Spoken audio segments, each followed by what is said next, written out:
আমি আমার চাচিকে খুব ভালোবাসতাম এবং তিনি আমার সব কথায় বিশ্বাস করতেন। তিনি দেখতে অনেক সুন্দর ছিলেন, আমি তার রূপের প্রেমে পড়ে যাই, গায়ের রং ছিল ফর্সা, একটু স্বাস্থ্যবান, যা তাকে আরও সুন্দর করে তুলেছিল। চাচির শ্বশুরবাড়িতে প্রথমে ঘোমটা পড়ে থাকতেন, কিন্তু সময়ের সাথে সাথে ভাইবোন ভাগ্নেদের সাথে বন্ধুত্ব গড়ে উঠতে থাকে। চাচি আর চাচা সবাই একসাথে থাকতে শুরু করলেন এবং সব কিছু স্বাভাবিক হয়ে গেল, এমনকি ঘোমটা দেয়া বাদ দিয়ে দিলেন। আমার চাচি যখন বিয়ে করে বাড়ি এলো, তখন আমি তাকে আমার চাচির মতো ভাবতাম, কারণ তার সাথে আমার বয়সের পার্থক্য খুব বেশি ছিল না। নতুন কেউ বাড়িতে এলে সে খুশি হতো, উত্তেজিত হতো এবং তার সাথে আরও কথা বলত।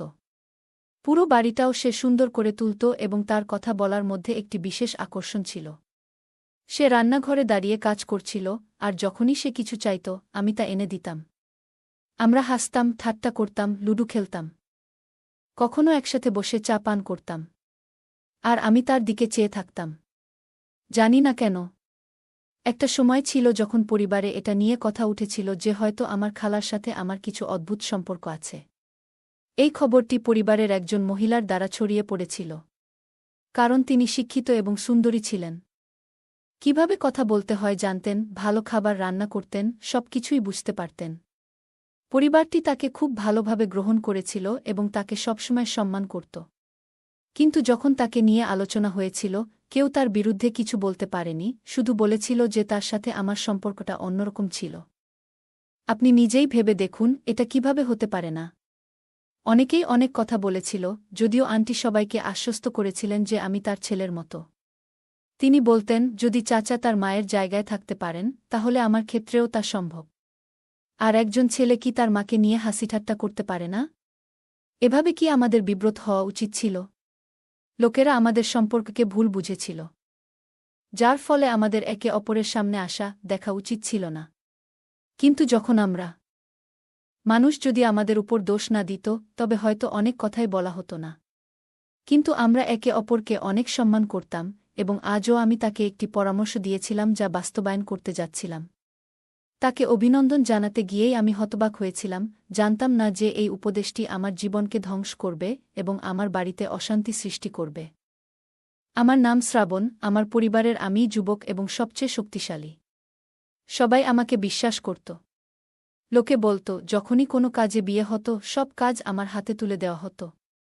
তারা জানত, শ্রাবণ যদি কাজে মন দেয়, তাহলে তা সফল হবেই। প্রত্যেক পরিবারে এরকম একজন সদস্য থাকে, এবং আমার এক বোন ছিল। আমি, আমার বাবা মা এবং আমার বোন সবাই একই গ্রামে এক বাড়িতে থাকতাম। যদিও তার স্বামী আর নেই, একটা ছেলে ছিল, যার নাম ছিল সাজু। সে নিজের জগতে মগ্ন থাকত। সাজু আমার থেকে ছোট ছিল। একবার আমি আমার চাচির বাড়ি গিয়েছিলাম। সেদিন আমি বললাম, চাচি, তুমি এত সুস্বাদু খাবার রান্না করেছ। আমি মুগ্ধ, তার খাবার সত্যিই অসাধারণ ছিল। এরপর থেকে আমি ইচ্ছে করেই তার বাড়িতে যেতাম, শুধু তার রান্না করা খাবারের জন্য। আমি অজুহাত খুঁজতাম যেন তার বাড়িতে খাবার খাওয়ার সুযোগ পাই। একদিন খাওয়ার পর সারা সপ্তাহ তার কথা মনে হতো। কিন্তু আমার মা বলতেন, তোমার চাচির সাথে বেশি মিশো না। চাচা থাকলে কথাই অন্যরকম হতো। মা বোঝাতেন, যখন কারো বাড়িতে বোন থাকে, কোনো লোক তার বাড়িতে যায়। কিন্তু তোমার চাচা নেই, তার স্ত্রী আর ছেলের সাথে তোমার সম্পর্ক কি? হ্যাঁ, তার ছেলে তোমার ভাই, মাঝে মাঝে দেখা করো। কিন্তু তার বাড়িতে যাওয়ার দরকার নেই। 4 ঘন্টা বসে থেকে কী লাভ, না বলতেন। আমার চাচির সাথে আমার সম্পর্ক যেন ভুলে যাই। আসলে আমার চাচা বয়সে বড় ছিলেন এবং চাচি আমার থেকে প্রায় 1-2 বছরের বড় ছিলেন। আমি বলতাম, তুমি জানো, পরিবারের একজন মহিলাও বলেছিলেন, আমার চাচির কট্টর শত্রু ছিলেন। তোমার চাচি এবং পুরো পরিবার জানে তিনি কখনো ভালো কিছু করেননি। সবসময় অন্যের চরিত্র নিয়ে কথা বলতেন। মা বলতেন, সে সাধারণ মহিলা নয়, সে তোমার চাচি। এখন আর তোমার ওখানে যাওয়া আমার ভালো লাগছে না। আমি যদি তোমাকে কিছু করতে বাধা দিই, তুমি কেন আমার সাথে ঝগড়া করছ? আমি বললাম, ঠিক আছে, ভবিষ্যতে এই ব্যাপারটা দেখব। আমার চাচি তখন খুব বিরক্ত ছিলেন এবং শুধু তার অনুভূতির কথাই বলতেন। তাহলে কি পরিবারের কেউ আমার চাচাকে ভালো মনে করবে না? আন্টি কখনোই জীবনে কোনো কাজ করেননি এবং শুধু তার ঘর চালাতেন। তিনি অনেক ধনসম্পদ নিয়ে বিদেশ চলে গেলেন, সবাইকে বললেন যে সেখানে গিয়ে ব্যবসায় টাকা বিনিয়োগ করবেন এবং সবার টাকা দ্বিগুণ হবে। কিন্তু সেখানে যাওয়ার পর সেই টাকাও নষ্ট হয়ে গেল। ফিরে আসার পর লোকে জিজ্ঞেস করল কি হল। এরপর তিনি মারা গেলেন। তার মৃত্যুর পরেও কেউ তাকে ভালোভাবে স্মরণ করেনি। কারণ তিনি মৃত্যুর আগে পুরো পরিবারকে প্রতারণা করেছিলেন। তিনি ভেবেছিলেন বাইরে গিয়ে ব্যবসা শুরু করলে সবার উপকার হবে। তাদের দ্বিগুণ টাকা ফেরত দেবে, লোকে তাদের টাকাও পাবে এবং তাদের ব্যবসাও চলবে। কিন্তু দুর্ভাগ্যবশত ব্যবসায় ঝুঁকি ছিল এবং সবকিছু নষ্ট হয়ে গেল। আজ আন্টি আমাকে বললেন তিনি তার ছেলের সম্পর্ক দেখতে গিয়েছিলেন, কিন্তু মেয়েটি পছন্দ হলে তাকেও সাথে নিয়ে যাবেন। আজকাল মেয়ে দেখলেই সবকিছু যাচাই করা হয়। সবার সামনে শ্রাবণের মৃগী রোগের আক্রমণ হয়েছিল, যা আগে কখনো হয়নি। কিন্তু হঠাৎ করেই এই সমস্যা দেখা দিল। জানতে পারলাম যে তার এপিলেপসি রয়েছে। এবং আমরা জানতাম না যে কোনো মেয়েকে দেখলেই তার খিঁচুনি হয়। আগে সে নিয়মিত ওষুধ খেত, তাই ভালোই ছিল। কিন্তু আমি লক্ষ্য করলাম যখনই সে কোনো মেয়েকে দেখে তখনই এই সমস্যা দেখা দেয়। এখন এটি প্রায় হতে শুরু করেছে। সবাই বলছে তাকে বিয়ে করালে সমস্যা ঠিক হয়ে যাবে। কিন্তু কিভাবে তাকে বউ দেখাবে যখন তার সামনেই খিঁচুনি হয়? এপিলেপসি একটি জটিল রোগ। প্রথম দিকে মানুষ জানত না যে এপিলেপসির আক্রমণ প্রাণঘাতী হতে পারে। তারা ভাবত কোনো ভূত আক্রমণ করেছে। তারা বিভিন্ন অদ্ভুত পদ্ধতি ব্যবহার করত, কেউ জুতার গন্ধ শুকাত, কেউ জাদুবিদ্যা করত। কিন্তু ডাক্তারের কাছে গেলে তিনি একটি ওষুধ দেন, যা প্রতিদিন খেতে হয়। যেদিন ওষুধ খাওয়া হবে না সেদিন স্ট্রোক হওয়ার সম্ভাবনা থাকে। চাচির বক্তব্য অদ্ভুত শোনায়। লোকে বলে এপিলেপসি আক্রান্ত ব্যক্তিকে বিয়ে করলে সে সুস্থ হয়ে যাবে। কিন্তু চাচির কথাই ঠিক যে মেয়েকে দেখেই যদি খিঁচুনি হয় তাহলে কিভাবে সে সেরে উঠবে? কোনো মেয়ে বা তার পরিবার যদি জানে যে এই রোগ আছে, তারা বিয়েতে রাজি হবে না। আমি বললাম আমার পরিচিত একজন ডাক্তার আছে। আমি তার সাথে কথা বলব এবং প্রতিকারের উপায় খুঁজব। আমি চাচিকে সান্ত্বনা দিয়ে বললাম আমি কাল এসে রাজকে ডাক্তারের কাছে নিয়ে যাব। আমি যাব, তবে মা বলেছে সেখানে না যেতে। কিন্তু কারো সাহায্য করা তো অপরাধ নয়। আমাদের সম্পর্ক কিছুটা অদ্ভুত হয়ে গিয়েছিল এবং আমরা দুজনেই ভুল বুঝেছিলাম। আমাদের চাচির কাজের ধরন ছিল এমন যে তিনি রাতে দেরি করে আসতেন। পরিবারের অভ্যাস ছিল রাতে চা পান করা, এবং আমারও সেই অভ্যাস ছিল। চাচি রান্নাঘরে চা বানাতেন, আমিও সেখানে যেতাম। আমরা রান্নাঘরে দাঁড়িয়ে চা খেতাম এবং এখানে ওখানে কথা বলতাম, কিন্তু লোকে আমাদের লক্ষ্য করল যে আমরা মাঝরাতে উঠে হাসাহাসি করছি। একদিন আমরা রান্নাঘরে দাঁড়িয়ে হাসছিলাম, ঠাট্টা করছিলাম। হঠাৎ চাচা কাজ থেকে তাড়াতাড়ি ফিরে এলেন এবং দেখলেন। তিনি বললেন তোমার ছেলেকে বুঝিয়ে বলো। সেই ঘটনার পর থেকে আমাদের সম্পর্ক পরিবর্তিত হল। তারপর সবাই আলাদা ঘর বানিয়ে নিল। যৌথ পরিবার ভেঙে গেল। যৌথ পরিবার ভেঙে যাওয়া মানে এই নয় যে পারিবারিক বিষয় ও প্রশ্ন থেকে মুক্তি পাবেন, বরং খবর পাওয়া আরও সহজ হয়ে গেল। আমি যদি চাচির বাড়িতে যেতাম তাহলে সেই খবর পুরো পরিবারে ছড়িয়ে পড়ত। কেউ না কেউ বলত সে প্রতিদিন সেখানে যায়। এখন প্রশ্ন ছিল আমার ভাইয়ের মতো চাচাতো ভাইয়ের জীবন নিয়ে। সে অসুস্থ ছিল এবং তার চিকিৎসা খুব জরুরি ছিল। আন্টি ঘর চালানোর চিন্তায় খুব উদ্বিগ্ন ছিলেন। ছেলে থাকাটা খুব জরুরি ছিল। 3 বছর বয়সে না হলেও 3 বছর বয়সে বাড়িতে হাজারটা কাজ ছিল যা সে নিজে করতে পারত না। মাঝে মাঝে আমি রুমের বাল্ব বদলিয়ে দিতাম, কখনো তার রেশন নিয়ে আসতাম, আর কখনো অন্য কোনো ঘরের কাজ করতাম যা সে একেবারেই করতে পারত না। এখন সে বড় হয়ে উঠছিল, কিন্তু পুরো পরিবার তাকে ঘৃণা করত এবং কেউই তাকে তাদের মেয়ের জন্য পছন্দ করত না। তাই সে তার ছেলেকে বিয়ে করাতে খুব আগ্রহী ছিল এবং তাকে সম্পর্ক বোঝাতে বলেছিল। আমি তার সাথে বন্ধুত্ব করার অনেক চেষ্টা করেছি, কিন্তু সে খুব অদ্ভুত ছিল, নিজের জগতে ব্যস্ত থাকত। পড়ালেখায় ভালো ছিল না, কোনো কাজ করত না, এমনকি চাকরিও করত না। হয়তো এটা তার বাবা মায়ের কারণেই ছিল, কিন্তু পরিবারের সদস্যরা চাচাকেও ভালোভাবে দেখত না। আমি তাদেরকে ডাক্তারের কাছে নিয়ে গেলাম। বলল তুমি আরাম পাবে, প্রতিদিন একটা করে বড়ি খেতে হবে। এই বড়ি ছাড়া তুমি বাঁচতে পারবে না, যেমন ডায়াবেটিক রোগীর জন্য ইনসুলিন প্রয়োজন। বুঝলাম এই বড়ি তার জন্য অত্যন্ত জরুরি। ডাক্তার বললেন ধৈর্য ধরো, তোমার ছেলেকে সুস্থ হতে দাও। কিন্তু তিনি বললেন আমি অপেক্ষা করতে পারি না। আমি আজকাল আমার স্বাস্থ্য সম্পর্কে কিছুই জানি না। আমার কি হবে, তার কি হবে, তার দেখাশোনার জন্য কেউ থাকবে না। আমি বলেছিলাম আমরা মেয়েটিকে দেখতে গিয়েছিলাম। তিনি বললেন তুমিও আমার সাথে আসো। আমরা সেখানে গিয়ে বসলাম, মেয়েটিও এগিয়ে এলো। প্রথমে মনে হলো আমার চাচাতো ভাইয়ের অবস্থা ভালো আছে, হয়তো ওষুধে কাজ করছে। কিন্তু হঠাৎ তার অবস্থা খারাপ হতে শুরু করল, সবাই অবাক হয়ে গেল। মেয়েটি বলল, আপনারা সেই নারীদের মধ্যে যারা মনে করেন বিয়ের পর সব ঠিক হয়ে যাবে। আপনারা তার চিকিৎসা করান, তারপর বিয়ের কথা ভাবুন। নিচে নামতেই আমি বললাম, তুমি এটা সহজে করতে পারো।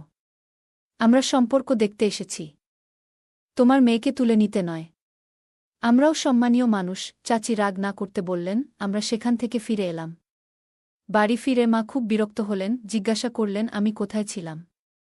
বললাম, এক বন্ধুর বিয়েতে। মা বললেন, তোমার বোনের জন্য আমি চিন্তিত। বিয়ের পর থেকে তাকে এখানে আসতে দেয় না। আমাদের সাথে খারাপ ব্যবহার করেছে, ফোনে কথা বললেও মনে হয় কিছু লুকিয়ে আছে। যখনই কিছু জিজ্ঞেস করি বলে সব ঠিক আছে। ঈশ্বরকে ধন্যবাদ, কিন্তু আমি তার মা। বুঝতে পারি কিছু সমস্যা আছে, কিন্তু সে কিছু বলে না। আমি চিন্তিত ছিলাম। মা বললেন, দিদি নিজের ইচ্ছেমতো বিয়ে করেছে। আমরা সেই লোকটাকে পছন্দ করতাম না। খুব রাগী এবং অবদ্ধ, কিন্তু বোনের পছন্দ ছিল। আমি চিন্তায় থাকি, পছন্দের বিয়ে সবসময় সফল হয় না। মেয়েদের উপর চাপ থাকে। তারা ভাবে নিজের ইচ্ছায় করেছি, সব সহ্য করতে হবে। এমনকি অত্যাচারও সহ্য করে। এভাবে চলতে পারে না। আমি বললাম, আমরা তাকে সাহায্য করতে পারি। মা বললেন, মেয়েরা যখন নিজের ইচ্ছায় বিয়ে করে তারা পাপ করেনি। কিন্তু শ্বশুরবাড়ির লোকেরা যেন তাদের ভাগ্যের কাছে ছেড়ে দিয়ে যা খুশি তাই করে। আমার সংসারে বেশ কিছু সময় কাটিয়েছি এবং দেখেছি এমন দুর্ভাগ্যপূর্ণ মহিলার জীবন কিভাবে হয়। দিনরাত কাঁদে। আমি চাই না আমার মেয়ের জীবন তেমন হোক। আমাদের পরিবারের কেউ জানত না আমার বোনের এই অবস্থার কথা, নইলে সবাই হাজারটা কথা বলত। আমি তাকে সান্ত্বনা দিয়ে বললাম, যদি কোনো বড় সমস্যা হয় আমরা সমাধান করব।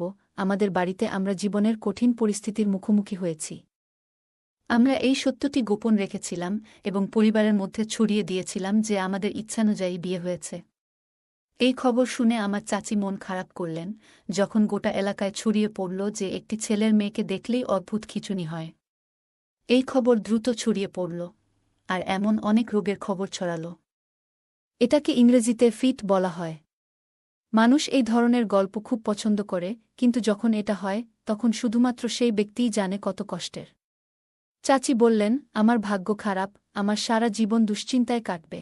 কেউ একজন পরামর্শ দিয়েছিল তার ছেলেকে বিধবা নারীর সাথে বিয়ে করাতে। আমি বললাম, এতে কোনো সমস্যা হবে না। কিন্তু চাচি উত্তর দিলেন, কিভাবে আমার ছেলেকে একজন বিধবার সাথে বিয়ে করতে পারি?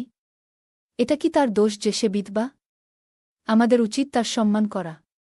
আমার ছেলে এখনও বিয়ে করেনি, সে ছোট, সুদর্শন, মনের দিক থেকে একটু কাঁচা, কিন্তু এটা তার দোষ নয়। চাচি কাঁদতে কাঁদতে বললেন, আমার ছেলের মধ্যে কোনো মন্দ নেই, সে মাদক খায় না, মিথ্যা বলে না। আমি তাকে সান্ত্বনা দিয়ে বললাম, আমরা একটা সমাধান বের করব। তিনি কখনো কারো সাথে খারাপ আচরণ করতেন না, কোনো মেয়ের দিকে তাকাতেন না, বরং নিজের জগতে ব্যস্ত থাকতেন। সম্ভবত তার অসুস্থতার কারণেই তিনি অন্যদের সাথে মিশতে পারতেন না। আমি বিশ্বাস করি না যে তিনি অন্য কোনো ধারণা দিয়েছিলেন, তবে আমি মনে করি এটি পুরোপুরি ঠিক। এবং আপনি যেমন বলছেন, মহিলা, যখন কেউ একটি মেয়েকে বিয়ে করে এবং কয়েক বছর পরে তার স্বামী মারা যায়, তখন সে একজন মহিলার বয়স বাড়ে না, কিন্তু তার জন্য আবার বিয়ে করা কঠিন হয়ে যায়। যদি আপনি এমন একটি মেয়েকে বিয়ে করেন যার স্বামী মারা গেছে এবং তাকেও পুনরায় বিয়ে করতে হয়, তবে সে অবশ্যই আপস করবে। বিয়ে করলে অনেক সমস্যা হতে পারে, কারো হয়তো হার্টের সমস্যা, কারো পায়ের সমস্যা, বা অন্য বড় অসুখ। মহিলাদের জন্য পরিস্থিতি কেমন হবে? বেঁচে থাকাও যেন এক প্রকার রোগ, এবং এর অদ্ভুত ব্যাপার হল, হঠাৎ কিছু হলে লোকটি ভয় পায় এবং ভাবে হয়তো পাগল হয়ে গেছে বা কোনো অশরীরী শক্তির কবলে পড়েছে। কিন্তু এটা আসলে এক ধরনের রোগ, ওষুধ খেলে সব ঠিক থাকে। আপনার ছেলেকে এমন একটি মেয়ের সাথে বিয়ে দিন। তাহলে সে তার দেখাশোনা করবে এবং আপনার সংসারও দেখবে। আজকাল একটি মেয়ে অনেক কষ্টে বিয়ে করে এবং বিধবা হলে পুনরায় বিয়ে করে। এই দ্বিতীয় সুযোগটি তার জন্য বিশেষ, এবং তিনি এটি কোনো কারণে হারাতে চান না, যেমন কোনো মহিলার ক্ষেত্রে হয়। তৃতীয়বার বিয়ে করা সবথেকে কঠিন কাজ, তাই যদি কেউ জানে যে তার সঙ্গীর স্ট্রোক হয়েছে, তাহলেও তার অসহায়ত্বের সুযোগ নিয়ে বাঁচা কঠিন। কিন্তু অন্তত থাকার মতো একটি ছাদ পাবে। আমার খালা অবাক হয়ে বললেন, তুমি কি এমন কাউকে পছন্দ করছ? আমি নিজেকে বলছি না, তবে তুমি নিশ্চয়ই তাদের মধ্যে একজন যারা কোনো নারীকে সহজে ভালো মনে করেন না। তিনি বললেন, আমার ছেলে অসুস্থ হলে তার কি দোষ যে তাকে শাস্তি দিতে হবে? একজন মহিলার স্বামী মারা গেলে সেই মহিলার কি দোষ? আমার খালা রাগান্বিত হয়ে বললেন, তুমি ঠিক বলছ, কিন্তু আমার মন কিছুতেই মানতে চাইছে না। আমি কয়েকদিনের জন্য শহরে যেতে চাই, তাকে সাথে নিয়ে যাচ্ছি। সেখানে গিয়ে ভাবব কি করব। মেয়েটি বলল, নিজের খেয়াল রেখো। তুমি আমাকে অনেক সমর্থন করেছ, যদিও আমি জানতাম তোমার মা এটা পছন্দ করবে না। তিনি অবশ্যই তোমাকে বাধা দেবেন। আমি তোমার মায়ের সাথে কোনো খারাপ সম্পর্ক রাখিনি, শুধু যে আমি তার থেকে বেশি সুন্দরী, তাই তিনি আমার সাথে ঝগড়া করতেন। এটা মেয়েদের স্বভাব। তুমি এটা বুঝতে পারবে না, এটা তোমার দোষ নয়। মাঝে মাঝে আমরা মনে করি আমাদের সম্পর্কের ঘৃণা করার অধিকার আছে। শাশুড়ির মতো তিনি কখনোই পুত্রবধূর সাথে ভালো ব্যবহার করতে পারেন না, কারণ তিনি সমাজের সবকিছু দেখেছেন এবং এটিকে তার কর্তব্য বলে মনে করেন। আমার খালা বললেন, তুমি নিজের যত্ন নাও এবং আমি কিছুদিন থাকতে চাই। তুমি একটু বিশ্রাম পাবে। আজকাল তিনি বললেন, তুমি খুব ভালো থাকো। আমার যদি একটি মেয়ে থাকত, আমি অবশ্যই তাকে বিয়ে করতাম। তিনি হাসলেন এবং বললেন, তাহলে যদি তোমার একটি মেয়ে থাকত, আমি সকালেই শহরে চলে যাব। ওর ছেলের বিয়ে শুনে আমি খুব খুশি হলাম এবং বললাম, দেখ, আমি আমার ছেলের বিয়ে দিয়েছি আর তোকে বলিনি। বিয়েটা হয়তো খুব তাড়াতাড়ি হয়ে গেছে, কিন্তু খুশির ব্যাপার হলো আমি আমার চাচিকে দেখতে শহরে যাচ্ছি। তুমিও আমার সাথে আসবে। দেখি কার ভাগ্য বিগড়েছে, আমার মাকে অনেক কিছু বলতে পারিনি। একই শহরে যেখানে আমার বোনের বিয়ে হয়েছিল। তাই হয়তো আমার মা যেতে প্রস্তুত ছিলেন। যদিও আমাদের তার বাড়িতে যেতে দেওয়া হয়নি। আমার শ্যালক বলেছিলেন যে আমাদের বাড়িতে কেউ আসবে না। কিন্তু আমার মায়ের মনে একটি ইচ্ছা ছিল যে আমরা হয়তো দেখা করতে পারি। কৌতূহল একজনকে এমন কিছু করতে বাধ্য করে যা আমার মাকে কোনো রাতে বিয়ে করতে পারে না বা তার বুয়ের সাথে দেখা করতে আসতেন। কিন্তু মেয়েটা কেমন আছে তাই তিনি যেতে রাজি হলেন। ওই শহরে আমার মামার বাড়িটি দেখে মনে হল বিয়েটা হয়েছে। আমরা ভিতরে ঢুকলাম এবং তারা আমাদের বসার ঘরে বসিয়ে দিল। এই চাচি আসার পর তাকে খুব সুন্দর এবং খুশি দেখাচ্ছিল। আমি তাকে অভিনন্দন জানালাম এবং মাও বললেন, আসুন, আমাদের ছেলের বিয়ে হয়েছে। এখন ভগবান ভবিষ্যতের মঙ্গল করুন। আমি আন্টিকে অভিনন্দন জানালাম এবং বললাম, যখন আপনি আমাকে আমার বোন এবং তার স্বামীকে পরিচয় করিয়ে দিলেন, আমরা দুজনেই হতবাক হয়ে গেলাম। কারণ আমরা জানতাম না। আমরা জিজ্ঞেস করলাম, এসব কি হচ্ছে? এটা কিভাবে হতে পারে যখন আমাদের চাচি বলেছিলেন যে আপনার বোনের স্বামী মারা গেছেন? কিন্তু তার শ্বশুর বাড়ি তাকে কাজে লাগাতে রেখে দিয়েছে। আমি বিষয়টি জানতে পেরে তাকে সাহায্য করার কথা ভাবলাম। তিনি বললেন, এ বিষয়ে কাউকে বলবেন না, তারা খুব বিপজ্জনক। তবে আমার ভাই পুলিশে আছে, তার সহায়তায় তাকে সেখান থেকে বের করেছি। তারপর থেকে সে এখানেই থাকত, কিন্তু তখনও আমি তাকে আমার ছেলের সাথে বিয়ে দিয়েছিলাম। একজন মহিলা হিসেবে সে তার যত্ন নেবে। আজ তাদের বিয়ে হয়েছে এবং ঈশ্বরকে ধন্যবাদ, এই বোনটি আমার আসল বোন ছিল না। সে আমার প্রথম স্বামী যে মারা গেছে, তাই সে আমার আসল বোন ছিল না এবং সে শ্রাবণের আসল কাজিনও ছিল না। সেই দুষ্ট লোকের খপ্পরে পড়ে তাকে বিয়েও করিয়ে দিয়েছি, না হলে এই সময়ে আমার বোনকে অনেক কষ্ট দেওয়া হতো। আমার মামাতো বোনকে জামাই হিসেবে মেনে নিয়েছি। আমি আন্টিকে বলেছিলাম যে আপনি সত্যিই খুব ভালো সিদ্ধান্ত নিয়েছেন। আমার এই কাজিন আমার বোনকে পছন্দ করেছে, এটা সে কখনো কাউকে জানায়নি। এখন সে তার ভাগ্যের দিকে ফিরে গেছে এবং বিয়ের পর তার অবস্থা অনেক ভালো হতে শুরু করেছে। কিন্তু তারপরও আমার বোন তাকে ভালোভাবে সামলে নিয়েছে, যদিও সে তার থেকে একটু বড় ছিল। দম্পতিকে খুব ভাল লাগছিল। তারা গ্রামে ফিরে এসে এখানেই বসবাস শুরু করেছে। খারাপ অবস্থায় ছিল, এই 2 বছর খুব কষ্টে কাটিয়েছে, কিন্তু এখন তারা ভালো আছে। তার স্বামী এক দুর্ঘটনায় মারা যায় এবং এরপর তার শ্বশুরবাড়ির লোকেরা তাকে আরও একা করে তোলে। তবে তার ভাগ্য ভালো ছিল যে তার চাচি তাকে সেখান থেকে উদ্ধার করে। এখন সে বলত, আমি সুখী এবং আমার জীবনে কোনো অভিযোগ নেই। সে বলত, যখন থেকে আমি শ্রাবণ এর সাথে বিয়ে করেছি, তখন থেকেই মনে হচ্ছে আমি সঠিক কাজ করেছি। আল্লাহ আমাকে ক্ষমা করেছেন এবং আমি এখন খুব খুশি। আশা করি শ্রাবণও খুশি হবে। গল্পটা কেমন লাগলো জানাতে ভুলবে না। আরও মজার মজার রোমান্টিক গল্প শুনতে চাইলে ভিডিওটি লাইক, শেয়ার এবং চ্যানেলটি সাবস্ক্রাইব করতে এবং বেল আইকনটি ক্লিক করতে ভুলবে না। ধন্যবাদ।